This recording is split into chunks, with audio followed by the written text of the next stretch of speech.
দ্রুত ধনী ও সফল হওয়ার একেবারে সহজ ৫টি চাণক্যের উপদেশ। আচার্য চাণক্য তার জীবদ্দশায় জীবন সংক্রান্ত নীতিমালা রচনা করেছিলেন।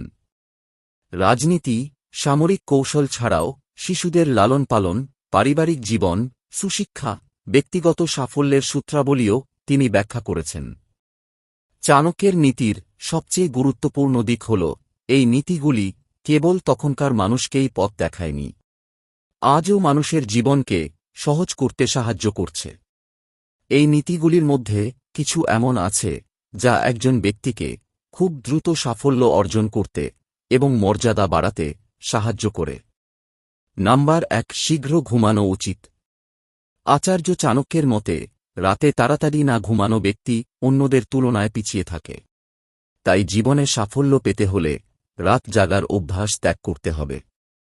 ব্রাহ্ম মুহূর্তে অর্থাৎ সূর্যোদয়ের আগে ঘুম থেকে উঠতে হবে। ব্রাহ্ম মুহূর্তে উঠে লক্ষ্য অর্জনে মনোনিবেশ করলে জীবনে যতই কষ্ট আসুক না কেন নিশ্চিতভাবে সাফল্য পাবেন। একমুখ হাসি ও লম্বা এক ঘুম যে কোনো কিছুর সেরা নিরাময়। আমি ঘুমাতে ভালোবাসি, কেননা জেগে থাকলে জীবনে বিপর্যয় আসার সম্ভাবনা থাকে। ঘুম বা নিদ্রা হচ্ছে মানুষ এবং অন্যান্য প্রাণীর দৈনন্দিন কর্মকাণ্ডের ফাঁকে বিশ্রাম নেওয়ার একটি স্বাভাবিক প্রক্রিয়া, যখন সচেতন ক্রিয়া প্রতিক্রিয়া স্থিমিত থাকে। নাম্বার ২, কঠোর পরিশ্রম করতে ভয় পাবেন না। যে কোনো ব্যক্তি কঠোর পরিশ্রম ছাড়া সাফল্য অর্জন করতে পারে না। জীবনে সাফল্য পেতে হলে অবশ্যই কঠোর পরিশ্রম করতে হবে। এর কোনো শর্টকাট নেই। চাণক্যের মতে কঠোর পরিশ্রম করতে ভয় পাওয়া ব্যক্তি কখনোই সাফল্য পায় না। কঠোর পরিশ্রম সাফল্যের সবচেয়ে গুরুত্বপূর্ণ চাবিকাঠি। যে ব্যক্তি কঠোর পরিশ্রম করতে আগ্রহী না হয়, আলসে দিন কাটায় এবং সবকিছুতে হতোদ্যম, তাঁদের জীবনে সাফল্য প্রায় অসম্ভব।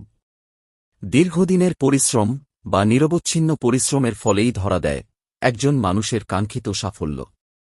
কোনো কাজে ব্যর্থ হলে তাতে হতাশ না হয়ে সেই কাজে আরও কঠোর পরিশ্রম এবং মনোনিবেশ করলে সফল হওয়া অবশ্যই সম্ভব। সততা, পরিশ্রম এবং একাগ্রতার মিলিত প্রয়াসই একটি মানুষকে সামনের দিকে এগিয়ে নিয়ে যেতে সাহায্য করে। যে ব্যক্তির মাঝে সীমাহীন উৎসাহ, বুদ্ধি ও একটানা কাজ করার গুণ এবং ইচ্ছাশক্তি বিদ্যমান, তার সফল হওয়ার সম্ভাবনা সর্বাধিক বেশি। নাম্বার ৩, অপচয় রোধ করুন। চাণক্যের মতে জীবনে প্রচুর অর্থ উপার্জন করতে এবং সাফল্য পেতে হলে অপচয় অবশ্যই বন্ধ করতে হবে। অযথা অর্থ ব্যয়, বিতরণ এবং অবিবেচকভাবে অর্থ ব্যয়কারীদের সাথে কখনোই মা লক্ষ্মী থাকে না। এরা লাখ টাকা উপার্জন করলেও কখনোই ধনী হতে পারে না। ধনী হতে হলে অপচয় কমাতে হবে। অপচয় করো না, অভাবও থাকবে না। তুমি যা করছ যদি এর মূল্য না থাকে তবে তা নিঃসন্দেহে অপচয়। জীবনে যে ১ ঘন্টা অপচয় করার সাহস দেখায় সে আসলে সময়ের মূল্য বুঝতেই শেখেনি। জীবনে কখনো খাবার, জল, সম্পদ এবং সময়কে অপচয় করো না। সম্পদ অপচয় করলে আপনি শুধু সম্পদ থেকেই বিচ্ছিন্ন, তবে সময় অপচয় করলে আপনি জীবনের একটা অংশ থেকে বিচ্ছিন্ন হয়ে যাবেন।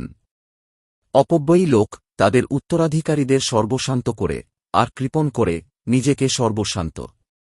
নাম্বার ৪, আপনার লক্ষ্য কাউকে বলবেন না। চাণক্য বলেছেন, আপনার কাজ সম্পন্ন হোক বা সাফল্য পেতে হোক, গন্তব্যে পৌঁছানোর আগে বিষয়টি কাউকে বলবেন না। লক্ষ্য এবং পরিকল্পনা অন্যদের সাথে শেয়ার করলে তার উপর প্রতিকূল প্রভাব পড়ে। এতে আপনার লক্ষ্য অর্জনে অন্যদের ঈর্ষা এবং বাধার সম্মুখীন হতে হয়। আপনার লক্ষ্যগুলি উচ্চ সেট করুন এবং আপনি সেখানে না যাওয়া পর্যন্ত থামবেন না। একটি স্বপ্ন একটি লক্ষ্য হয়ে ওঠে যখন তার অর্জনের দিকে পদক্ষেপ নেওয়া হয়। আপনার সময় সীমিত, অন্যের জীবন যাপনের জন্য এটিকে নষ্ট করবেন না।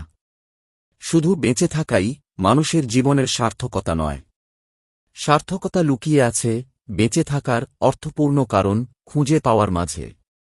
আপনার লক্ষ্য বা চাওয়া যাই হোক না কেন, আপনি যদি নিজের পুরোটা দিয়ে সেই লক্ষ্যের পেছনে লেগে থাকেন তবে একদিন না একদিন সেই লক্ষ্য পূরণ হবেই। শুধু প্রয়োজন, বিশ্বাস আর পরিশ্রম।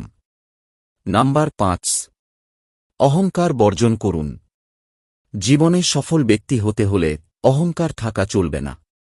গর্বিত ব্যক্তি কখনোই উন্নতি করে না। অহংকার মানুষের শত্রু। কারণ মনে অহংকার ভাব জাগ্রত হলে তাকে মনে হয় সমগ্র বিশ্ব তার কাছে তুচ্ছ। এখান থেকেই তার উন্নতির বাধা শুরু হয়। জীবনে সফল হতে হলে অহংকার ত্যাগ করা জরুরি। বুদ্ধিমানরা কখনো অহংকার করে না, কারণ তারা জানে অহংকার পতনের মূল। অহংকার তারাই করে যারা হঠাৎ করে এমন কিছু পেয়ে যায় যা পাওয়ার যোগ্যতা তাদের আদৌ ছিল না। কখনো সময় এবং ভাগ্যের অহংকার করবেন না, কারণ সকাল তাদেরও হয় যাদের কেউ মনে রাখে না। অহংকার হল খুব ছোট একটা শব্দ, কিন্তু এই শব্দটির মধ্যে লুকিয়ে রয়েছে মানুষের পতনের প্রধান কারণ। তাই বেশি অহংকার করবেন না। দ্রুত ধনী ও সফল হওয়ার একেবারে সহজ 5টি চাণক্যের উপদেশ ও আরও মনীষীদের বেশ কিছু উক্তি নিয়ে ভিডিওটি ভালো লাগলে একটি লাইক ও চ্যানেলটি সাবস্ক্রাইব করতে ভুলবেন না। আর আপনি আপনার বন্ধু ও আপনার ভালোবাসার মানুষদের সাথে শেয়ার করে সবাইকে দেখার সুযোগ করে দেবেন। পরবর্তী ভিডিও নিয়ে ফিরছি। ততক্ষণ ভালো থাকুন, সুস্থ থাকুন। ধন্যবাদ।